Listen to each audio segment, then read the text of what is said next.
When mortgages overtake cash buyers, a market crosses a psychological and a structural threshold. We saw it in 2005. The buyer saw a major shift in the buyer behavior. And according to Better Homes, they've said 52% of transactions were mortgage-backed, overtaking the cash purchases, right? Which is interesting. Because what it really means and why it matters is because cash and mortgage buyers behave in a very, very different way within the cycle. Cash-led markets usually run hotter, faster, and way more sentiment-driven, right? Cash can move quite quickly, speculate quickly, and exit quickly. Whereas with a mortgage-led market, it behaves more like a mature housing market because the dominant buyer is usually an end user or they're a long-hold investor, which changes the market's base. In the same publication, Construction Week, institutional conversation keeps happening. The question that keeps being proposed is what proportion of demand is anchored by households versus flippers?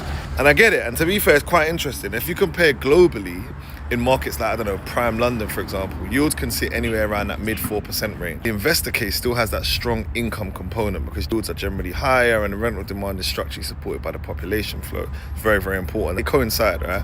The other key point is what bank lending actually implies. Banks expand mortgage volumes when they trust valuations, right? Legal enforceability, macro stability. It doesn't mean your risk is gone. What it means is that the system is comfortable underwriting owner-occupied demand through the cycles. I say all that to say, in my opinion, cash is momentum capital. Mortgages, they're commitment capital. The buyer is moving to 50% mortgage share, which is quite interesting. And for me, that's one of the clearest signs that the market's maturing because it wasn't always that way.